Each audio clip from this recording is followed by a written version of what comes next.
También en Python tenemos diferentes tipos de estructuras de control.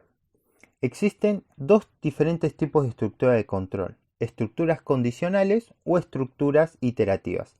Las estructuras condicionales me van a evaluar, tras una condición, un conjunto de acciones a ejecutar. En este caso, estas instrucciones se encuentran en el bloque de decisiones. Podemos encontrarlas con if o if-else. Nosotros vamos a evaluar primero el if y después vamos a evaluar el if-else. Entonces, nosotros vamos a evaluar acá una condición que me va a retornar un valor booleano. En este caso pueden ser condiciones como las que nosotros estamos evaluando en la asignación o inicialización de la variable valor. En la decisión nosotros vamos a establecer una condición o construcción el cual va a indicar que si es verdadero se va a ejecutar esto. Entonces nosotros podemos ingresar una variable o una evaluación de una variable si casa es igual a casa. Acá evaluamos si el ingrese una palabra, es igual al string casa. Es decir, si yo ingreso de teclado el mismo string que yo estoy evaluando acá, entonces el valor de la condición se va a ejecutar. Si yo ejecuto esto, ingreso una palabra, ingreso casa, esto va a ejecutar la sucesión de acciones que yo tenga dentro del bloque del if o si. Entonces, si evalúo esta condición, entonces voy a evaluar las dos siguientes. Si yo ingreso un valor acá, va a evaluar o asignar la variable de nombre valor y va a imprimir si es verdad o no es verdad. Al finalizar, se va a ejecutar el último print debajo de la función evaluar para luego finalizar la ejecución del programa. Ahora, ¿qué pasa si yo quiero ejecutar o tener un plan de contingencia en el caso de que no se ejecute o no sea verdadera esta condición? En el caso de ese, yo tengo que tener una estructura sí, si no, en donde yo evalúo si la instrucción es igual a la palabra que yo ingresé por teclado, se va a ejecutar esto. Si no, voy a tener un plan de contingencia para que ejecute o realice otras operaciones. En este caso voy a ingresar, no se ingresó la palabra casa.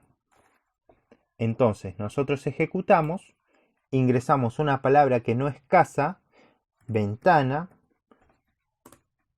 y me va a imprimir no se ingresó la palabra casa, lo cual va a estar en el caso de contingencia y va a finalizar la ejecución del programa. También en Python tenemos estructuras iterativas.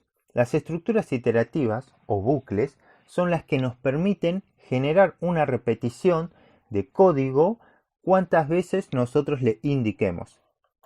Existen por defecto dos estructuras iterativas: el for, que va a iterar una cantidad determinada de elementos, o el while, que es el mientras, el cual va a iterar una cantidad determinada a través de una condición.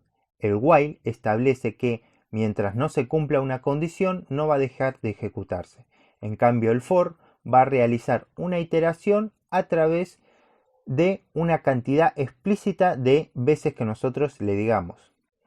Es decir, si nosotros queremos retornar o iterar una cantidad de veces específicas el código que nosotros necesitamos, tenemos que especificar anteriormente cuál es el valor que nosotros vamos a asignar. En este caso vamos a tener que inicializar una nueva variable llamada index o cualquier nombre que se les convenga, el cual vamos a utilizar en una lista de longitudes. Acá yo estoy utilizando la lista range. Range es una función que me retorna una lista del número que yo les establezco al principio hasta el segundo número menos 1. Es decir, esta iteración me va a retornar los valores de entre 0 y 9.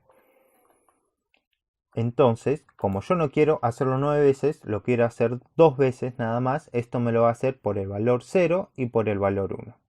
Esto lo ejecuto, verifico si la palabra es casa, no se ingresó la palabra casa, vuelve a ejecutar el programa, es decir, esto vuelve a ejecutar acá, viene a la condición si la palabra que yo ingreso es casa, ejecuto casa, y ahí, una vez que ejecuto casa, esto me va a dar verdadero, va a entrar dentro del bloque de función, va a llamar a la función evaluar y se va a ejecutar el contenido de la función evaluar. Ingreso un valor, me dice 132 es mayor a 10, es true, termino la función. Y acá viene al print, termina de ejecutarse la función de programación.